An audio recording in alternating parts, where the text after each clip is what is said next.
Assalamualaikum warahmatullahi wabarakatuh. Para mahasiswa Fakultas Dakwah atau jurusan dakwah pada Fakultas Agama Islam dan jurusan jurnalistik atau jurusan komunikasi penyiaran Islam. Siang ini kita akan kuliah tentang perkembangan teknologi komunikasi sebagai pengantar untuk mahasiswa komunikasi penyiaran Islam. Kenapa kita belajar perkembangan teknologi komunikasi bagi mahasiswa penyiaran Islam atau calon-calon dai masa depan? Kita kembali ke belakang sebentar, bahwa di dalam komunikasi, sebagai Anda sudah pelajari pada waktu semester pertama, ada sender, ada receiver, ada yang mengirimkan informasi dan ada yang menerima, dan ada informasi, dan ada channel, ada media yang membawa, dan terjadi interaktif atau feedback. Nah, kita bicara apa bedanya antara komunikasi dengan dakwah. Nah, dakwah pada hakikatnya adalah pesan yang disampaikan oleh seseorang kepada audiensnya, tetapi menyeru kepada kebaikan.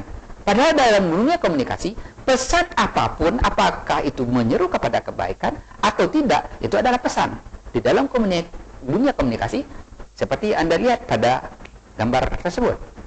Akan tetapi, dalam dakwah, pesan yang disampaikan harus menyeru kepada kebaikan. Nah, ini bedanya cuma itu. Tapi pada prinsipnya, antara dunia komunikasi dengan dunia dakwah adalah ada sender, ada receiver, ada dai, ada yang mendengarkan, kemudian terjadi interaksi antara dai dengan peserta, terjadilah umpan balik. Nah, inilah dakwah masa depan, harus ada interaktif, harus ada interaksi antara audiens, antara peserta dengan dai-nya. Nah, bagaimana interaksinya? Sekarang ini kita bisa memanfaatkan teknologi. Apa itu teknologi? Berbagai macam definisi sudah banyak kita dengar. Ada teknologi sebagai proses, tetapi ada juga teknologi sebagai produk. Nah, sebagai produk kita melihat apa itu TV, pesawat terbang, itulah teknologi sebagai produk. Tetapi ada teknologi sebagai proses. Tapi pada hakikatnya teknologi adalah aplikasi yang sistematis dari sains atau knowledge yang terorganize untuk hal-hal yang praktis. Inilah teknologi. Dan inilah yang kita manfaatkan pada media. Media pada saat ini, pada awalnya media adalah tidak memakai teknologi, tetapi sekarang dengan kemajuan teknologi, media komunikasi mau tak mau, sudah suka nggak suka, sudah memanfaatkan teknologi. Kenapa? Karena teknologi mempermudah hidup manusia. Kemudian bertambah modern seseorang, bertambah tergantung kepada teknologi. Ini sifatnya. Bertambah modern seseorang, bertambah tergantung teknologi. Tetapi kita harus ingat, berbicara media, berbicara komunikasi tidak terlepas dari teknologi. Dan sekarang ini kita lihat media itu, TV kita perhatikan, radio, surat kabar, apapun media yang kita lihat sekarang ini as business, orientasinya bisnis. Selanjutnya, media sudah memanfaatkan teknologi komunikasi. Yang ketiga, media sudah mempengaruhi institusi politik, institusi sosial, institusi budaya. Bahkan lifestyle manusia itu sendiri sudah berubah karena media. Anda lihat sekarang di desa-desa, budayanya sama dengan pusat, dengan Jakarta. Handphone, bahasa yang digunakan sudah dong, sudah gue, padahal tinggal di kaki gunung di sana. Ini merubah pola budaya, mengubah lifestyle. Handphone misalnya, sekarang orang lebih baik ketinggalan dompet daripada ketinggalan handphone, karena handphone sudah merupakan bagian dari hidupnya. Kalau dulu tidak. Baik, kita melihat sepintas. Sebelum kita berbicara tentang masalah media kita manfaatkan untuk berdakwah, kita lihat apa sih fungsi media itu. Media as business, kita udah bicara tadi. Sekarang media pada hakikatnya adalah memenuhi kebutuhan publik tentang informasi. Itu fungsi. Yang kedua, media menyebarkan budaya bangsa. Yang ketiga, menyajikan hiburan, entertain. Yang keempat, mendidik. Tapi ada yang mengatakan media itu pada hakikatnya adalah edukasi, informasi, dan hiburan. Tetapi apapun itu, di balik semuanya, media pada hakikatnya dewasa ini mencari keuntungan atau profit center. Nah, di sini problemnya bagi Anda, bagi kita yang bergerak di bidang dakwah. Selanjutnya, teknologi komunikasi yang sudah mempengaruhi media pada hakikatnya sudah merubah perkembangan manusia secara beransur-ansur. Seperti yang saya katakan tadi, merubah institusi politik, merubah institusi sosial, merubah lifestyle, merubah budaya. Padahal hakikat media itu adalah dari seseorang menyampaikan informasi kepada khalayak atau kepada orang lain. Anda ingat 3 revolusi komunikasi. Kita coba melihat ke belakang dulu sebagai pengantar perkembangan teknologi komunikasi. Yang pertama adalah ditemukannya simbol-simbol pada 3.500 tahun sebelum Masehi. Simbol-simbol. Profesor Alwi Dahlan, seorang ahli komunikasi di Indonesia, mengatakan ini merupakan tonggak penting dari revolusi ke depan, revolusi yang terjadi di belakang. Bahkan revolusi komputer pun yang kita lihat sekarang sebagai teknologi informasi itu berbicara tentang simbol-simbol. Kalau waktu itu belum ditemukan simbol, belum tahu apakah akan terjadi, akan muncul komputer sekarang ini. Yang kedua, ditemukannya mobile type. Tahun 14 atau abad ke-15 oleh Gutenberg waktu itu mencetak Bible. Apa bedanya dengan yang pertama? Yang pertama ditemukannya simbol, yang kedua juga simbol juga, tetapi simbol ini bisa diperbanyak, bisa dikopi, bisa dicetak. Sehingga banyak orang yang bisa melihat. Ini revolusi kedua. Anda bayangkan, 3.500 sebelum Masehi, baru terjadi revolusi kedua abad ke-9, abad ke-15. Kemudian pada revolusi ketiga, yaitu ditemukannya komputer.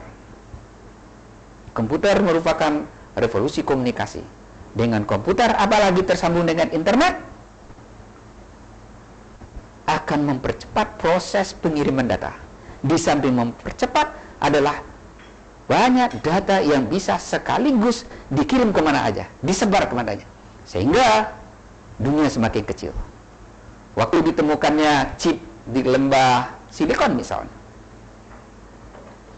dan itu sangat besar pengaruhnya. Komputer yang dulunya besar, mungkin 3 kali 4 meter, sekarang Anda lihat laptop bisa kali 10 kali 15 cm, ringan, mobile, bisa dibawa, bisa mobile, dibawa kemana aja, dan bisa mencari informasi dan mengirim informasi anywhere, anytime, via waktu, via makan, di mana saja, kapan saja. Anda bisa mengirim berita, Anda bisa memimpin rapat, tidak perlu Anda tiap hari datang rapat di satu tempat. Bisa aja misalnya rapat redaksi, ada satu di Hong Kong, ada satu di Jakarta, dan ada satu di New York. Inilah keuntungannya perkembangan teknologi komunikasi ini. Dan itu sudah memasuki dunia kita. Inilah yang akhirnya orang menyebutnya era informasi atau globalisasi. Dan itu sudah masuk ke dunia kita. Kalau tadi saya berbicara tentang sedikit dalam pengantar kuliah ini, political and social cultural institution yang berubah karena media. Pada hakikatnya media mempengaruhi masyarakat dan semacamnya itu. Bagaimana? Kita seorang dai, calon dai. Tentu saja dai yang saya maksud di sini bukan sekadar berceramah mengaji di depan majelis taklim, tidak. Atau di depan masjid, musalah. Kita juga kita memang menciptakan dakwah, dai-dai untuk itu. Tetapi dalam masa sekarang ini tidak cukup. La yakfi, not enough. Kita harus menciptakan dai behind the technology, behind the screen, behind the gun, behind the media. Nah, ini problem. Bagaimana dampak bagi masyarakat beragama dan media yang sedemikian besarnya efeknya? Bagaimana strategi dakwah di masa depan? Inilah tugas Anda sebagai mahasiswa yang harus mensiasati masyarakat yang berubah. Dan kita harus berubah. Dan kita harus menguasai teknologi itu. Kalau tidak, kita akan jadi korban dari teknologi itu sendiri. Selanjutnya, para mahasiswa sekalian, secara bertahap perkembangan teknologi komunikasi ini secara bertahap nanti akan kita uraikan, mulai dari perkembangan media cetak, book and magazine. Kemudian secara bertahap kita akan menguraikan bagaimana perkembangan newspaper, koran, perkembangan radio dan semacamnya. Radio yang dulunya baterainya 30, pakai tabung, antenanya 10 meter di luar rumah. Sekarang Anda lihat, radio sebesar kancing baju.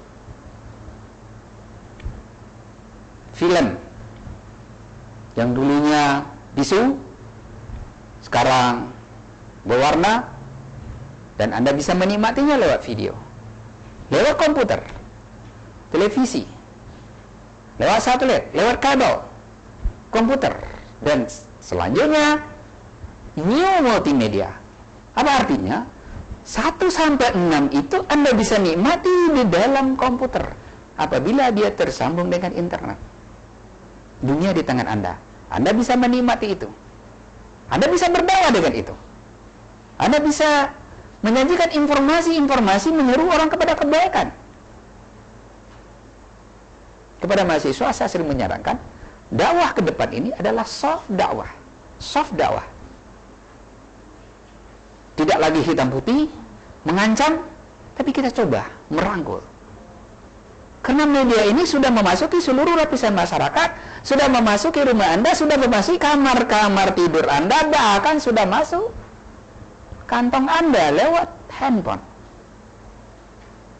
Dunia sekarang ini di tangan Anda. Handphone. Nah, mari kita manfaatkan. Mahasiswa, pelajar, ibu-ibu rumah tangga, bahkan pembantu pun sekarang punya handphone. Dan itu bisa mengakses internet. Kenapa kita tidak manfaatkan itu untuk dakwah? Memang ada yang mengatakan, wah, kenapa kita harus tergantung kepada teknologi? Teknologi adalah produk barat. Saya bilang, why not? Apa yang dikatakan oleh Ziauddin Sadar misalnya, seorang tokoh Islam, kelahiran Pakistan yang besar di Inggris. Mari kita manfaatkan produk-produk mereka itu untuk kepentingan kita. Untuk kepentingan kita. Kita manfaatkan itu. Jangan kita musuhi. Karena memang itu produk mereka, mereka sudah memproduksi itu. Dan kita belum. Tetapi kenapa kita tidak memanfaatkan itu untuk kepentingan kita? Ini yang dinyatakan oleh Ziauddin Sardar, seorang tokoh muda Islam kelahiran Pakistan yang besar di Inggris. Next. Para mahasiswa, book and magazine. Saya akan mencoba secara ringkas. Sekarang ini, pada kuliah pengantar ini, apa book and magazine itu? Early print media. Itu yang diciptakan oleh di waktu Gutenberg Revolution. Pertama, tren teknologi. Modern publishing sekarang ini adalah digitizing, digital. Anda bisa men-scan, misalnya. Desktop publishing, lewat PC, personal computer. Publishing, lewat CD. Ya, Anda bisa mempublish koran Anda, majalah Anda lewat CD atau lewat internet. Kemudian computer and desktop publishing changing the way books, magazine, newspaper, publish, lowering cost. Costnya murah. Streaming the process. Waktunya tambah pendek. Nah, ini akan kita bahas satu persatu nantinya. Book and magazine ini.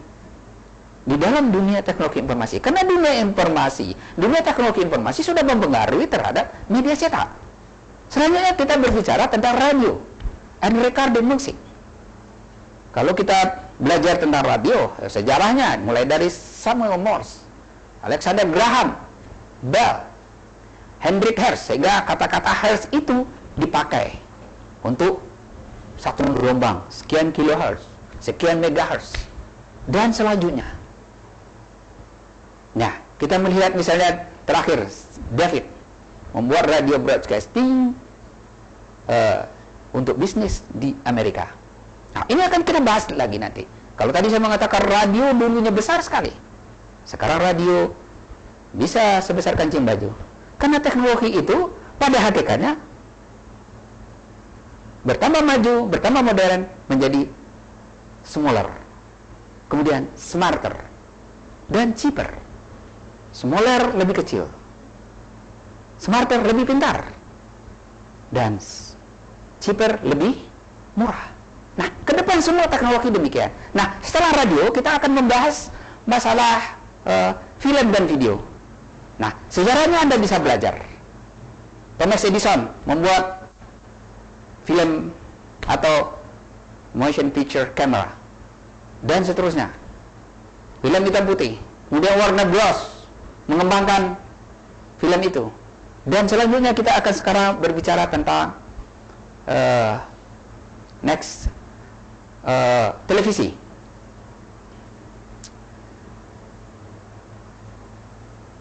Dampak ICT bagi media massa, tadi saya singgung sedikit.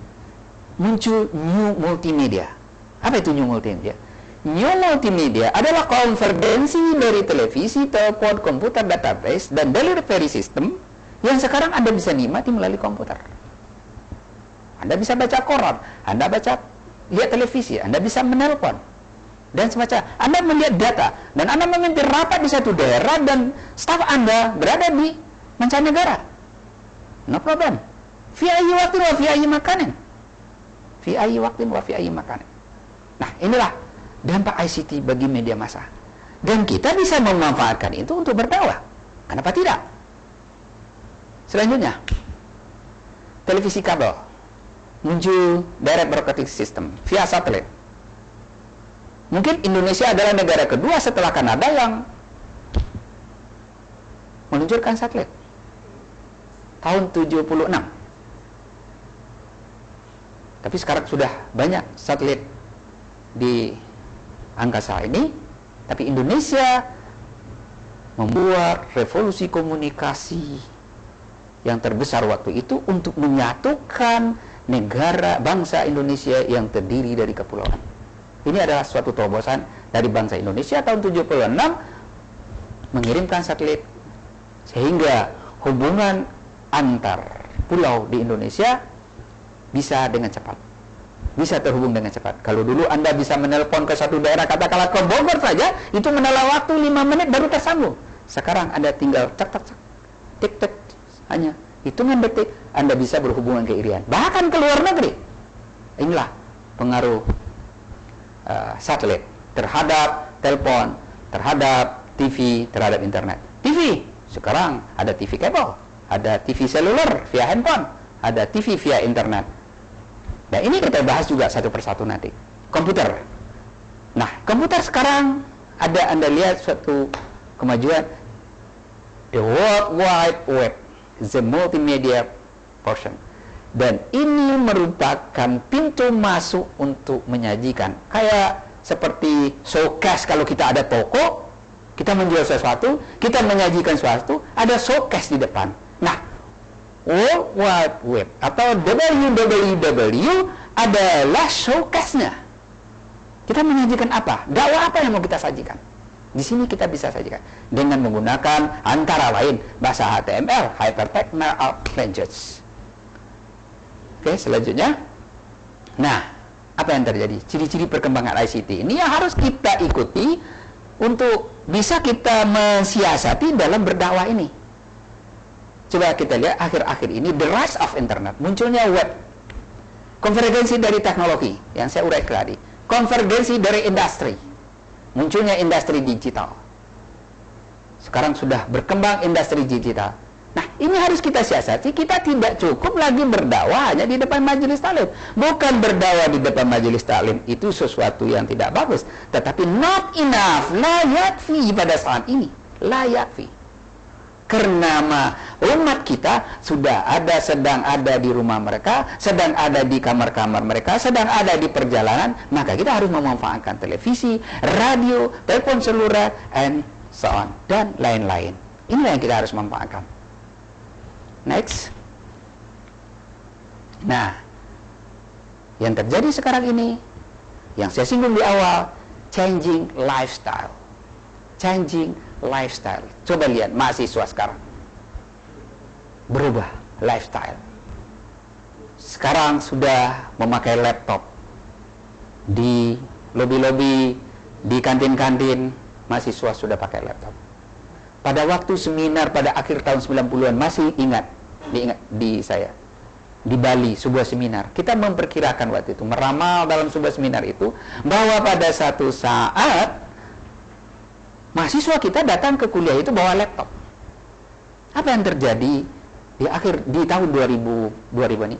Apa yang diramalkan waktu di seminar di Bali, seminar internasional akhir tahun 80-an, sudah terjadi sekarang. Bahkan di sekolah-sekolah swasta, bahkan di IAIN, di UIN, di Universitas Islam, seperti Universitas Muhammadiyah misalnya, kita sudah melihat, tidak asing lagi mahasiswa membawa laptop sekolah. Nggak asing lagi. Bahkan di sana sudah ada hotspot, wifi. Mereka bisa mengakses. Banyak sumber belajar di sana. Mahasiswa tidak lagi 100% pengetahuannya tergantung kepada dosen. Tergantung kepada ruangan segi 4 di dalam perkuliahan. Yang kedua adalah changing career. Nah, ini yang harus kita perhatikan. Ada jabatan-jabatan tertentu karena kemajuan teknologi ini yang hilang. Tukang ketik ini akan berkurang. Misalnya di koran-koran, tukang ketik udah nggak ada lagi. Karena wartawan kita, jurnalis kita langsung dengan laptop kemudian mengirim lewat internet kepada redaksi. Langsung di layout. Tetapi juga muncul karir-karir yang baru, jabatan-jabatan yang baru, misalnya sebagai desain grafis, komputer, dan lain. Kemudian perubahan regulator, undang-undang. Ada ITU, International Telecommunication Union. Ada ITU-B, ada ITU broadcast ya, ada ITU-T untuk telekomunikasi. Jadi ada peraturan, ada undang-undang internasional yang mengatur bagaimana satelit dan semacamnya, itu adalah ITU telekomunikasi. Tapi ada ITU untuk B, broadcast. Di samping itu di Indonesia sekarang ada undang-undang penyiaran. Ada undang-undang ITE, informasi teknologi transaksi elektronika lewat elektronik, ITE. Ada. Jadi berubah. Sebelumnya kalau kita membeli barang lewat kartu kredit, seandainya terjadi masalah, undang-undangnya belum ada. Nah, sekarang sudah ada. Jadi ada perubahan regulasi.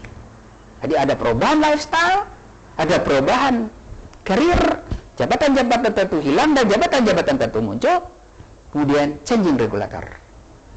Lanjutnya. Nah, kembali ke depan, misi media itu adalah entertainment, information, dan edukasi, pendidikan. Nah, ini yang kita harus masuki dengan pesan-pesan dakwah. Bagaimana kita menyajikan dakwah melalui entertainment. Nah, kita lihat film-film dakwah. Sekarang ini yang dibuat oleh Habib Rahman Asyirazi dari ceritanya, misalnya Cinta Bertasbih, atau yang dibuat oleh Deddy Mezwar. Informasi, bagaimana kita menyajikan informasi, dan di situ juga terselip dakwah, menyeru kepada kebaikan. Pendidikan, apalagi itu. Kita memasukkan unsur-unsur dakwah di dalam pendidikan itu. Selanjutnya, oleh sebab itu, perkembangan teknologi komunikasi ini yang begitu dahsyat, yang merubah dunia menjadi global, dan itu dampaknya besar sekali kayak air bah, sehingga timbul gegar budaya, shock, culture, dekadensi moral, globalisasi itu seperti air bah. Datang ke suatu daerah tanpa memberitahu. Dia nggak peduli. Apakah Anda sedang sakit? Apakah rumah Anda sedang reot? Nggak peduli. Demikian juga globalisasi itu masuk ke negara kita, masuk ke bangsa kita, masuk ke rakyat kita. Dia nggak peduli Anda lagi miskin, Anda lagi susah, atau Anda lagi sibuk, dan semacamnya. Saya baru mahasiswa. Apa yang terjadi? Kalau kita nggak siap, terjadi gegar budaya, terjadi degradasi moral. Oleh sebab itu, disinilah peranan komunikasi penyiaran Islam, mahasiswa fakultas dakwah atau jurusan dakwah untuk mengantisipasi ini. Gegar budaya, degradasi moral. Ini peranannya.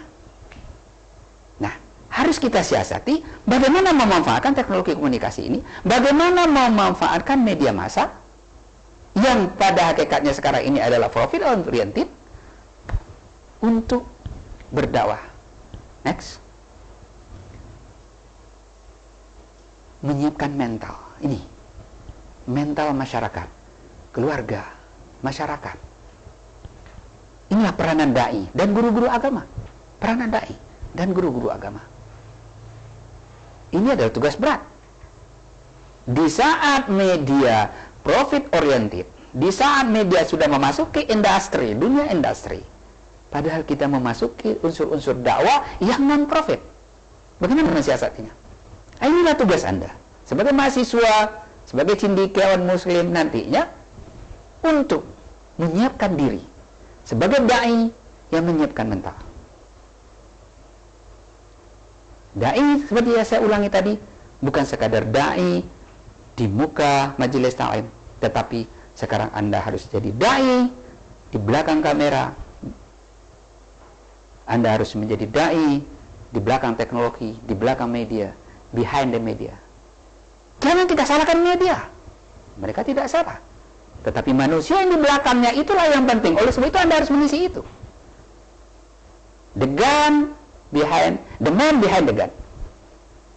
Senjata itu tergantung pada orang yang megangnya. Kalau senjata itu di tangan perampok, ya dia bisa membunuh orang. Tapi kalau senjata itu di tangan polisi, itu untuk menjaga keamanan. Nah, demikian juga media, televisi, radio, internet, dan semacamnya itu. Tergantung kepada siapa yang di belakangnya. Nah, Andalah harus siap untuk itu. Dan harus belajar banyak. Pelajari perkembangan teknologi komunikasi, dan pelajari agama, dan pelajari bahasa asing. Kuncinya adalah ikra. Banyak membaca. Tanpa Anda membaca, Anda di zaman globalisasi ini akan hanyut. Akan dihanyutkan oleh globalisasi. Tetapi kalau Anda siap, Anda tidak akan dihanyutkan. Anda bisa bermain di air bah globalisasi. Anda ingat, orang di Bali berselancar, dia malah menunggu gelombang. Waktu gelombang naik, dia senang, dan dia bisa bermain di sana. Demikian, kalau Anda siap menghadapi globalisasi, Anda bisa bermain di situ. Anda bisa bermain. Kalau tidak, Anda hanyut. Sekarang pilihan, choice, alternatif di tangan Anda. Apakah Anda siap untuk itu? Kalau tidak, lebih baik mengundurkan diri jadi calon dai. Demikian harapan saya. Pengantar kuliah pada hari ini. Nanti kita sambung secara bertahap. Media cetak, radio, televisi, satelit, komputer, teknologi informasi, dan dampaknya terhadap masyarakat dan sebagainya. Wabillahi taufiq wal hidayah. Assalamualaikum warahmatullahi wabarakatuh.